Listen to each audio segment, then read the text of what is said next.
How many judges do you think have been fired by the Trump administration? 10, 20, over 40? And I'll give you the numbers in just a moment. But also, hear me when I say this thing. A lot of people now kind of think that they are going to be deported. So the money is flowing out from their pockets into their countries before they actually get out of United States. Many countries, Honduras, Venezuela, and other Latin American companies. Según la información disponible en registros públicos, decisiones judiciales recientes y transcripciones de audiencias legislativas, la secretaria de Seguridad Interna de los Estados Unidos se ha convertido en objeto de un importante debate institucional, que involucra simultáneamente al Poder Judicial y al Congreso. El episodio en cuestión está relacionado con la ejecución de medidas administrativas en el ámbito de la política migratoria, en particular en el contexto de una orden judicial federal que determinaba la suspensión temporal de determinadas deportaciones a El Salvador. Según los documentos presentados al tribunal, el objetivo de esta orden era preservar la jurisdicción de la justicia federal mientras se analizaban las solicitudes de tutela y las impugnaciones procesales, evitando que se produjeran expulsiones irreversibles antes de que se completara la apreciación judicial. A pesar de la existencia de esta orden judicial, hay registros que indican que los vuelos de deportación continuaron después de la emisión de la orden. Este hecho llevó al juez responsable del caso, miembro del circuito de Washington, D.C., a iniciar un procedimiento específico de investigación para aclarar las circunstancias en las que se tomaron las decisiones administrativas. El enfoque inicial del Poder Judicial no se centró en conclusiones inmediatas, sino en la reconstrucción fáctica de los hechos, buscando identificar cuándo se comunicó la orden a las autoridades ejecutivas, cómo se interpretó internamente y quién, en última instancia, autorizó la continuación de las deportaciones. En el sistema constitucional de los Estados Unidos, las órdenes judiciales federales tienen carácter vinculante inmediato para el Poder Ejecutivo. En caso de desacuerdo sobre el contenido o el alcance de una decisión judicial, el ordenamiento jurídico prevé instrumentos formales, como solicitudes de suspensión, recursos ante instancias superiores o solicitudes de aclaración. El incumplimiento directo de una orden, aunque se base en interpretaciones internas, suele ser tratado con cautela y rigor por el Poder Judicial, especialmente cuando se trata de derechos fundamentales y de la separación de poderes. En este contexto, el juez pasó a evaluar si se trataba de un mero error administrativo, un fallo de comunicación o una posible desobediencia consciente a la orden judicial. Como parte de este proceso, el magistrado indicó la celebración de audiencias probatorias con el objetivo de escuchar a testigos bajo juramento, incluidos funcionarios del Departamento de Justicia que habrían participado en el asesoramiento jurídico prestado al Departamento de Seguridad Nacional. Este tipo de audiencia, dirigida activamente por el propio juez, se considera inusual, pero encuentra respaldo en precedentes en los que existen dudas relevantes sobre el cumplimiento de las decisiones judiciales. La intención declarada es comprender no solo lo que ocurrió en términos objetivos, sino también qué orientaciones legales se proporcionaron y si dichas orientaciones eran compatibles con el contenido explícito de la orden emitida. Paralelamente a la iniciativa del Poder Judicial, el Congreso de los Estados Unidos intensificó su función de supervisión del Departamento de Seguridad Nacional. En una audiencia pública reciente, los legisladores interrogaron a la secretaria sobre las decisiones administrativas relacionadas con la concesión de asilo a una persona que posteriormente estuvo involucrada en un ataque contra miembros de la Guardia Nacional. Según los registros administrativos divulgados anteriormente, Esta persona entró en el país en el contexto de la retirada de colaboradores de Afganistán y recibió protección legal tras los procesos de selección llevados a cabo por agencias federales. Durante la audiencia, los parlamentarios trataron de aclarar un punto específico de la cadena de decisión, preguntando directamente qué administración y qué organismo habían aprobado formalmente la solicitud de asilo. La pregunta no se centró en la política general de acogida, ni en los criterios generales de elegibilidad, sino en la autoría administrativa de la decisión. Según la transcripción de la audiencia, la secretaria respondió destacando los procedimientos heredados, las normas establecidas en administraciones anteriores y los procesos de selección realizados en el pasado, sin afirmar de manera inequívoca qué instancia había autorizado el asilo en cuestión. Esta postura llevó al presidente del comité a advertir que las respuestas consideradas evasivas podrían, en determinadas circunstancias, interpretarse como un posible falso testimonio. En el ordenamiento jurídico estadounidense, el concepto de perjurio no se limita a las declaraciones explícitamente falsas, sino que puede abarcar conductas que tengan como efecto inducir al Congreso a error mediante omisiones deliberadas o construcciones ambiguas. Aunque hasta el momento no se ha tomado ninguna medida formal en este sentido, la advertencia ha hecho público un conflicto institucional entre el Poder Legislativo y el Ejecutivo. Otro elemento que se incorporó al debate fue el intento de la secretaria de poner fin a su participación en la audiencia, antes de que concluyeran formalmente los trabajos. Según las actas de la sesión, alegó la existencia de un compromiso administrativo urgente que requería su salida inmediata. Posteriormente, surgió información de que dicho compromiso había sido cancelado, lo que llevó a los parlamentarios a cuestionar la justificación presentada. En el contexto institucional del Congreso, los testigos convocados no tienen autonomía para definir el cierre de sus declaraciones, ya que esa decisión corresponde exclusivamente al comité responsable de la audiencia. La combinación de respuestas consideradas insuficientemente directas y la salida anticipada contribuyó a ampliar la atención pública sobre el caso. Aún así, los analistas señalan que estos episodios deben evaluarse dentro de sus contextos específicos, teniendo en cuenta la complejidad de los procesos administrativos, el ambiente de polarización política y la naturaleza formal de las audiencias de supervisión. Desde el punto de vista institucional, el Congreso ejerce su prerrogativa constitucional de supervisión, mientras que el Ejecutivo argumenta que actúa en un ámbito marcado por decisiones rápidas, múltiples niveles de asesoramiento y responsabilidades distribuidas entre diferentes órganos. Estos acontecimientos se producen en un contexto más amplio, de debate sobre los límites de la autoridad ejecutiva en materia migratoria y sobre el funcionamiento de los mecanismos de control previstos en el sistema constitucional de los Estados Unidos.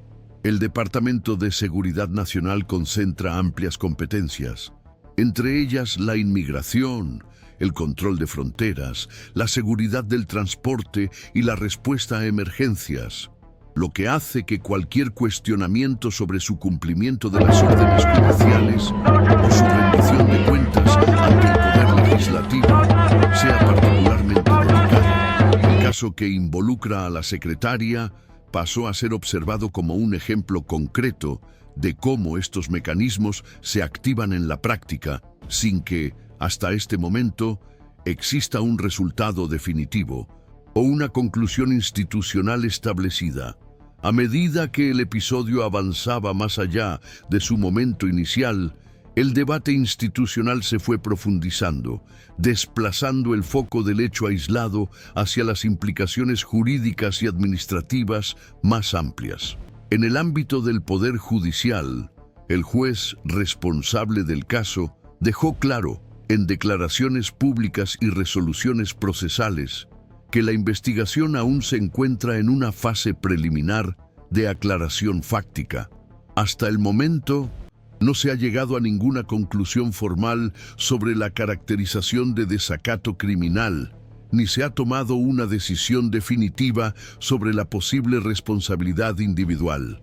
El procedimiento adoptado refleja la lógica del debido proceso legal, según la cual el análisis de la conducta de las autoridades públicas debe ir precedido de una reconstrucción detallada de los hechos, la cadena de mando y las circunstancias que rodearon la toma de decisiones.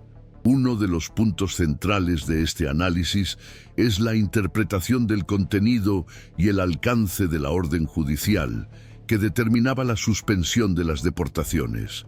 Según los registros del tribunal, la orden se emitió con carácter de emergencia, con el objetivo de preservar la jurisdicción federal, mientras se examinaban las solicitudes de medidas cautelares. En situaciones de esta naturaleza, las órdenes judiciales suelen redactarse de forma directa, precisamente para evitar ambigüedades en cuanto a su aplicación. Aún así, la administración argumenta que existían dudas operativas y jurídicas sobre la posibilidad de interrumpir vuelos ya en curso o sobre el alcance territorial y temporal de la determinación. El juez, por su parte, trata de comprender si esas supuestas dudas eran razonables o si la orden era lo suficientemente clara como para exigir su cumplimiento inmediato. En este contexto, cobra relevancia el papel del asesoramiento jurídico prestado por los funcionarios del Departamento de Justicia al Departamento de Seguridad Nacional. Según la información presentada en el expediente, el magistrado tiene la intención de escuchar a estos funcionarios para comprender qué orientaciones se dieron, sobre qué fundamentos jurídicos y en qué momento. El derecho estadounidense reconoce que las autoridades pueden, en determinadas circunstancias, actuar basándose en un asesoramiento jurídico de buena fe. Sin embargo, los expertos señalan que esta defensa no es automática ni absoluta, especialmente cuando se trata de órdenes judiciales explícitas. El análisis tiende a considerar si el asesoramiento fue completo, si se compartió toda la información relevante y si la interpretación adoptada era plausible a la luz del texto de la orden. También se ha empezado a debatir, aunque de forma hipotética, la posibilidad de que el juez remita el caso a un fiscal especial independiente. Esta alternativa está prevista en precedentes en los que el Departamento de Justicia se enfrenta a posibles conflictos de intereses al investigar a autoridades del propio Ejecutivo. Aunque el nombramiento de un fiscal especial se considera una medida excepcional, los analistas observan que su mera consideración indica la preocupación del Poder Judicial por la apariencia de imparcialidad del proceso. Al mismo tiempo, se reconoce ampliamente que esta etapa, si se produce, no representa una conclusión sobre la culpabilidad, sino solo la elección del mecanismo de investigación, que se considera más adecuado a las circunstancias. En el Congreso, el debate siguió un camino paralelo, centrándose en la responsabilidad administrativa y la transparencia de la información proporcionada durante las audiencias de supervisión. Los parlamentarios reiteraron que el objetivo principal no sería reevaluar las políticas migratorias en su conjunto, sino aclarar decisiones específicas y la forma en que se comunicaron al Poder Legislativo. El debate sobre un posible falso testimonio surgió en este contexto, asociado a la percepción de que las preguntas directas no habían recibido respuestas igualmente directas. Aún así, los expertos en derecho legislativo señalan que la tramitación de acusaciones de esta naturaleza implica criterios rigurosos y suele exigir una demostración clara de la intención de engañar, algo que aún no se ha establecido formalmente. La cuestión de la concesión de asilo a la persona implicada en el ataque a la Guardia Nacional sigue siendo analizada desde múltiples ángulos. Los registros públicos indican que la política de acogida de colaboradores afganos se aplicó en un entorno de urgencia, caracterizado por plazos reducidos, un elevado volumen de casos y una fuerte implicación de las agencias militares y de inteligencia. En este contexto, las decisiones administrativas se basaron a menudo en información proporcionada por diferentes organismos, lo que puede complicar la identificación de un único responsable político o administrativo. Aún así, el Congreso trata de comprender la documentación específica del caso, no solo con el fin de atribuir responsabilidades, sino también para evaluar posibles fallos sistémicos en los mecanismos de seguimiento y revisión. Otro punto de debate es la dinámica de las audiencias legislativas y la relación entre las autoridades ejecutivas y los comités de supervisión. La salida anticipada de la secretaria de la audiencia se interpretó de diferentes maneras. Para algunos parlamentarios, el episodio refuerza la percepción de resistencia a la supervisión legislativa. Para otros observadores, se trata de un conflicto de procedimiento que, aunque relevante, no debe interpretarse de forma aislada como prueba de irregularidad sustantiva. Los analistas destacan que las audiencias de supervisión suelen tener lugar en entornos políticamente cargados, en los que tanto las preguntas como las respuestas pueden estar moldeadas por estrategias institucionales. En un plano más amplio, el caso ha pasado a citarse como ejemplo de las tensiones recurrentes entre la eficiencia administrativa y el control institucional. El Departamento de Seguridad Nacional opera en un ámbito caracterizado por decisiones de gran impacto y por presiones simultáneas de naturaleza humanitaria, jurídica y política. La supervisión judicial y legislativa, por su parte, busca garantizar que estas decisiones se ajusten a la ley y a los principios constitucionales. El equilibrio entre estos objetivos no siempre es sencillo, y episodios como este tienden a poner de manifiesto las fricciones inherentes al sistema.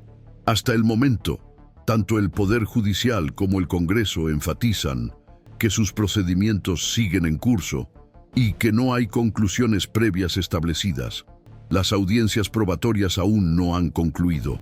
Las posibles medidas legislativas siguen en evaluación y la administración continúa sosteniendo que actuó dentro de los límites legales y operativos disponibles.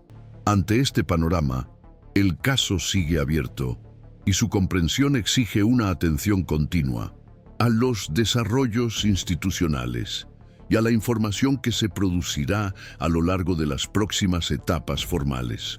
Con la continuación del procedimiento sin una definición concluyente, el episodio pasó a ser examinado también desde sus posibles repercusiones institucionales, no como resultados consolidados, sino como hipótesis en debate entre estudiosos del derecho constitucional, la administración pública y la ciencia política. Uno de los temas recurrentes de estas discusiones es la forma en que se manifiestan los mecanismos de controles y contrapesos cuando los actos del Poder Ejecutivo entran en conflicto con las determinaciones del Poder Judicial y con la actividad de fiscalización ejercida por el Congreso. En el modelo constitucional de los Estados Unidos, las situaciones de esta naturaleza no se consideran desviaciones excepcionales, sino acontecimientos previstos por el propio sistema, organizados mediante procedimientos formales, destinados a contener la concentración excesiva de poder y garantizar la responsabilidad de las autoridades públicas.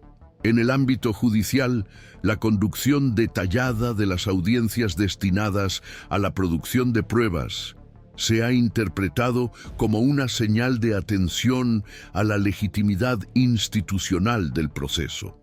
Al dar prioridad al esclarecimiento minucioso de los hechos, la reconstrucción de las cadenas de decisión y el análisis del asesoramiento jurídico disponible en el momento de las decisiones, el magistrado indica que cualquier eventual responsabilidad debe basarse menos en evaluaciones políticas y más en la verificación objetiva de las conductas, a la luz de la legislación vigente.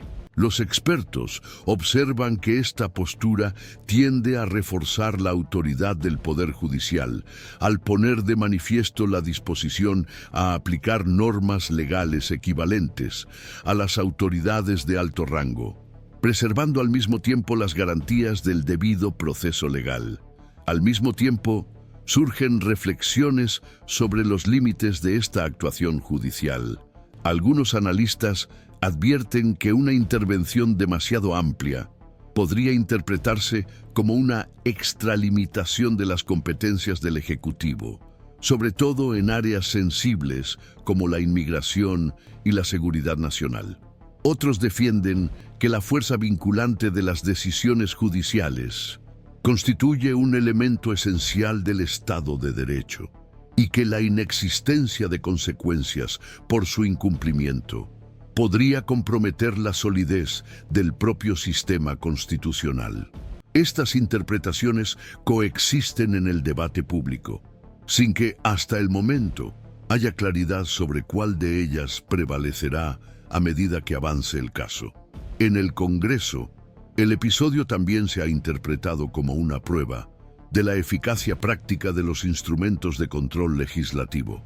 La posible consideración de remisiones relacionadas con el falso testimonio, aunque no se haya formalizado, ha reavivado los debates sobre la capacidad de las audiencias parlamentarias para producir información precisa y verificable.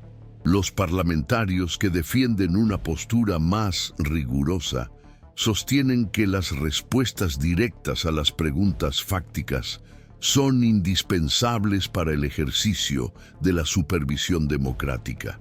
Por el contrario, los observadores señalan que la complejidad de los procedimientos administrativos a menudo dificulta las respuestas simplificadas, lo que difumina la frontera entre la cautela institucional y la evasión deliberada. Este debate se inscribe en un contexto más amplio, de reflexión sobre la relación entre el Ejecutivo y el Legislativo, en periodos marcados por una elevada polarización política. Las audiencias de supervisión tienden a convertirse en espacios de disputa narrativa, en los que diferentes actores tratan de salvaguardar sus prerrogativas institucionales y posiciones políticas. Aún así, los analistas destacan que la relevancia de estas audiencias no se limita a los momentos de mayor visibilidad pública, sino también a la producción de registros formales, documentos y testimonios que pueden evaluarse posteriormente de manera más técnica y menos inmediata. Otro punto recurrente en los análisis se refiere al posible impacto del caso en las futuras prácticas administrativas del Departamento de Seguridad Nacional y otras agencias federales. Si se concluye que hubo fallas relevantes en la interpretación o el cumplimiento de órdenes judiciales, es plausible que los órganos del Ejecutivo adopten procedimientos internos más cautelosos, con una mayor formalización documental y consultas jurídicas más profundas, antes de implementar medidas sensibles. Por otro lado, si la investigación indica que las conductas se situaron dentro de un margen razonable de incertidumbre jurídica, el episodio podría interpretarse como ilustrativo de las dificultades operativas a las que se enfrentan las administraciones que actúan en entornos jurídicos complejos y sujetos a cambios rápidos. El debate relacionado con la concesión de asilo en el contexto de la retirada de Afganistán sigue siendo relevante en este contexto. Los analistas destacan que las operaciones de emergencia de esta magnitud exigen decisiones rápidas, a menudo tomadas sobre la base de información incompleta, y evaluaciones de riesgo realizadas bajo una intensa presión temporal.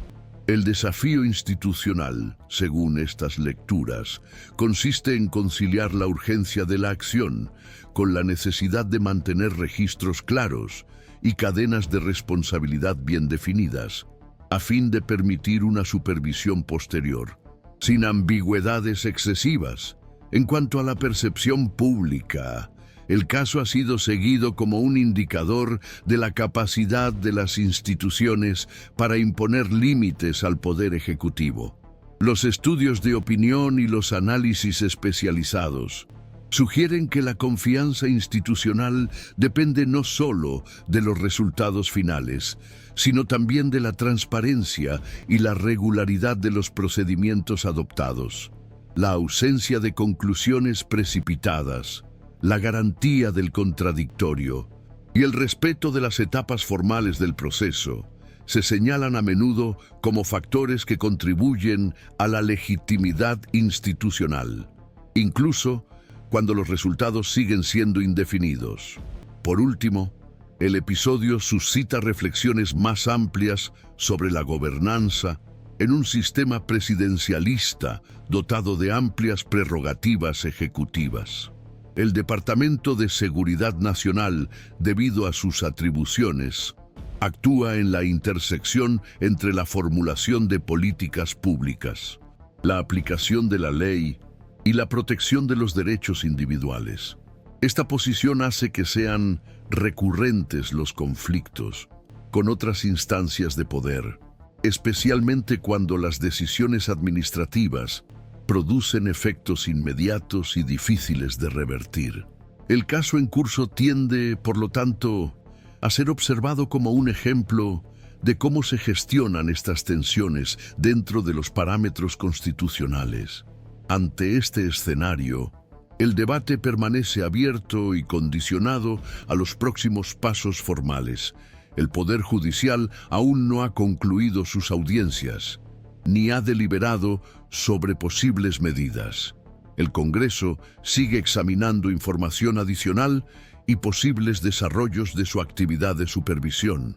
El Poder Ejecutivo sostiene que sus acciones se produjeron dentro de los límites legales y operativos.